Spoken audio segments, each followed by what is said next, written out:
इसी का दे दें? तो आपने 2 सवाल पूछे और मैं दोनों का एक एक करके जवाब देता हूँ। कि एक तो आपका सवाल था कि वो 10-11 साल का नीरज खन्ना और आज का नीरज खन्ना या डेल के टाइम का नीरज खन्ना या जो भी है, तो बीच में क्या क्या हुआ। तो नेचुरल बात है कि मैं स्कूल ख़त्म किया, कॉलेज ख़त्म किया, पढ़ाई में बहुत अच्छा नहीं था, तो कोई बहुत टॉप के कॉलेज में नहीं गया, लेकिन 2-3 चीज़ें जो हैं वो मैंने दिमाग में बांध ली।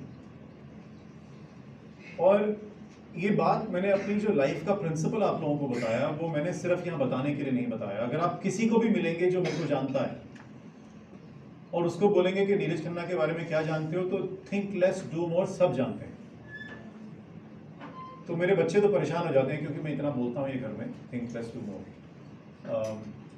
जो लोग मेरे साथ काम करते हैं वो भी इस चीज़ से दुखी हो जाते हैं। तो मेरा एक ये प्रिंसिपल बहुत स्ट्रांग रहा है और मेरे को इसने बहुत सफलता दिलाई है ज़िंदगी में, थिंक लेस डू मोर में।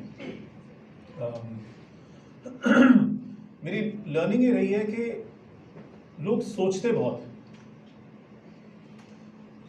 और कई मुकाम पर हम ये ज़्यादा सोचते हैं कि हम ये क्यों नहीं कर सकते, बल्कि ये सोचने के कैसे करें।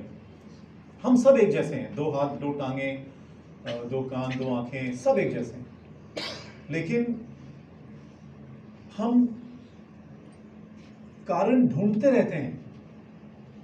अगर मैं बोलूं कि कल सुबह मेरे साथ 10 किलोमीटर कौन कौन भागेगा, तो बहुत कम लोग हाथ खड़ा करेंगे।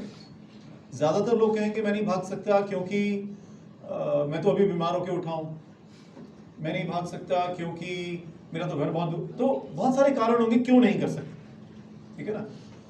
तो एक तो सोचना कम, काम ज़्यादा करोगे। अगर आपके पास 10 आइडिया हैं और आप 10 आइडिया के बारे में सोचते रहो, तो आपको कोई बहुत बड़ा इनाम नहीं मिल जाएगा।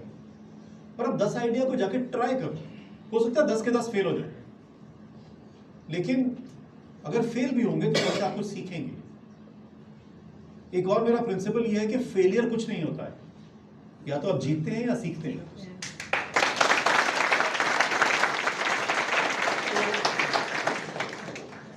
हर स्टेज पे अगर मैं आपको अपनी पूरी जिंदगी में, तो काफी उम्र में डबल होऊंगा आपसे, तो अगर मैं आपको पूरी जिंदगी किसी दिन बैठ के सुनाऊं तो बहुत सारे फेलियर आए, बहुत सारे फेलियर आए, लेकिन हर फेलियर का जवाब यही था कि मैंने तो कुछ सीखा ना, तो अच्छा ही हुआ।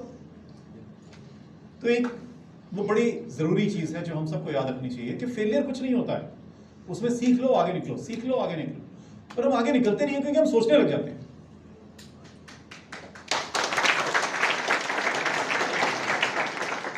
तो स्कूल कॉलेज पढ़ाई नौकरियां वो सब करी, और वो सब करके आज यहाँ पहुंच गए, पर प्रिंसिपल वही रहा, think less do more.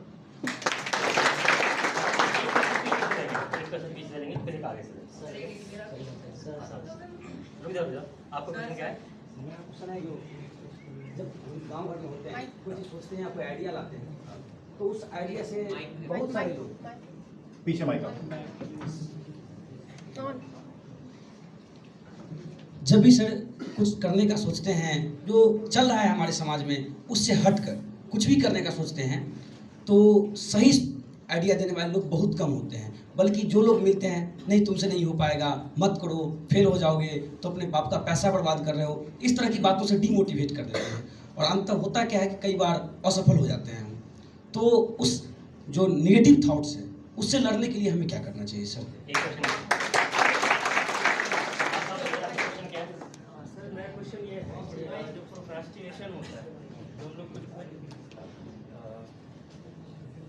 Sir जो प्रोक्रास्टिनेशन होता है कि जो हम लोग सोचते हैं कि आज हम ये कर लेंगे वो कर लेंगे, लेकिन जब इम्प्लीमेंटेशन या एक्शन का बात होता है तो हम थोड़ा कंफर्ट जोन की तरफ ज़्यादा झुकाव होता है। तो इसके लिए कैसे अपने आप को मोटिवेटेड रखें कि जो एक्शन या इम्प्लीमेंटेशन के तौर पे जो चीज़ हम प्लान किए हैं वो स्ट्रेटेजिकली हो जाए उस तरह। एक लास्ट क्वेश्चन लेते हैं, फिर सर चूज करेंगे। सर चूज नहीं, वो पीछे है, अविनाश नाम है।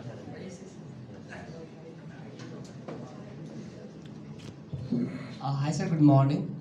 माय नेम इज़ अब्दाज़ा, और एक्चुअली सर मैं ऑलरेडी एक स्टार्टअप रन कर रहा हूँ, मैं दरभंगा से ही हूँ। तो जैसे कि आप 5 लोग ढूंढ रहे हैं जो आपके साथ काम करें, मैं भी 5 मेंटर्स ढूंढ रहा हूँ जो मुझे गाइड करें। मेरे पास एक ऑलरेडी है, तो मैं चाहता हूँ आप हमारे मेंटर बने, तो आप बनेंगे क्या?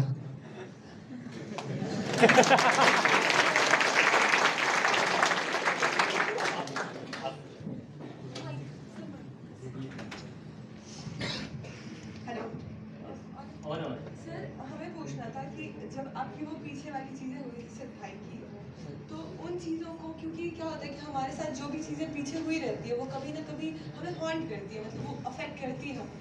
आपने उन चीज़ों को कैसे टैकल किया? एंड सेकेंडली कि जब आपने मना किया था एप्पल में काम नहीं करने से, तो आपको फैमिली ने भी बोला होगा, आपके दोस्तों ने बोला होगा, आपके जानने वाले ने, तो आपने उन चीज़ों को, मतलब वो जो डीमोटिवेशन, कहीं ना कहीं आपको डीमोटिवेट किया होगा ना कि क्यों नहीं किया, अच्छे पैसे तो दे रहे थे, जो भी चीज़ें, तो आपने उनको कैसे किया? क्योंकि हमारे भी लाइफ में होता है कि जैसे मैं मेडिकल के लिए पढ़ रही हूँ, तो कभी कभी क्या होता है कि जैसे मेरे 2 अटेम्प्ट हो चुके हैं, तो मेरे मार्क्स की वजह से मेरे फैमिली वाले और फिर मेरे रिलेटिव इन सब चीज़ों को मतलब वो कहते हैं कि नहीं होगा, छोड़ दो, एज हो गया है, शादी कर लो, ये वो उनका हो चलता है। तो मैं तो रिलेटिव को इग्नोर भी कर दूँ, बट फैमिली को आप नहीं कर सकते हो, जिनके साथ आप रहते हो, वो आप खाना देते हो, उनको आप इग्नोर नहीं कर सकते हो। तो उनको कैसे आप कन्विंस करें, उनको उनके मतलब वो जो उनके जो एक्सपेक्टेशंस है हमसे, उनको हम कैसे समझाएं कि अच्छा हम कर लेंगे, या फिर उनकी चीज़ों से हम कैसे टैकल करें, हमें ये पूछना था। और दूसरा कि वो अपने पास की चीज़ों से टैकल कैसे किया, मतलब क्योंकि पीछे हमने सबने कोई ना कोई ऐसी इमोशनल चीज़ें होती है जो हमें हमेशा हॉन्ट करती रहती है, तो उन चीज़ों से हम कैसे बाहर आएँ और कैसे अपने गोल पर फोकस करें, और फैमिली जो हमसे डिमोटिवेट करती है हमें उनसे कैसे वो करें। Okay, thanks. एक कैटेगरी है जिनका इसका क्वेश्चन है वो सेम है कि समाज के तानों का जवाब कैसे दें। और फैमिली का भी उनका भी सिमिलर है, इनका भी प्रोक्रास्टिनेशन है, सो सिमिलर है। हाँ जी, आपका क्या है? हाँ, आप बताइए तो। हाँ, भाई हेलो सर, हम लोग इंडियन हैं और ज़्यादातर इंडिया में जो यूथ है, इंडिया को कहा जाता है कि यूथ का कंट्री कहा जाता है, और ढेर सारे बच्चे होते हैं जो डिफरेंट फील्ड में करियर बनाना चाहते हैं। हम लोग जो भी देखते हैं जिसमें लगता है कि बड़ा अपॉर्चुनिटी है वो करना चाहते हैं, जैसे संदीप माहेश्वरी सर है, या विवेक बिंद्रा सर है, या आईटी सेक्टर हो गया, या मेडिकल लाइन हो गया, या यूपीएससी देखिए, या बीपीएससी देखिए, या किसी इंटरप्रेन्योर को देखते हैं। जो भी देखते हैं मन करता है उस फील्ड में जाए, कैसे सोचे कि हमें किसी खास फील्ड में जा करके करियर बनाना चाहिए। और एक दूसरा है कि मैं एक इंटरप्रेन्योर, जैसे कि एजुकेशन लाइन में फिजिक्स वाला सर हुए, और भी ढेर सारे टीचर हैं। मैं भी अपने गांव में पढ़ाता हूं, अपने मार्केट में बच्चे को पढ़ाता हूं, क्लास 12 तक के बच्चे का क्लास भी लेता हूं बैक ईयर में, अर्थात इसी साल मेडिकल का एंट्रेंस जो था उसमें क्वालिफाई भी मैं किया हूँ। मैं कैसे सोचूं कि किस फील्ड में हमें जाना चाहिए? डिफरेंट फील्ड देखते हैं, सब में मन करता है जाने का, लेकिन क्या किस फील्ड में हमें जाना चाहिए?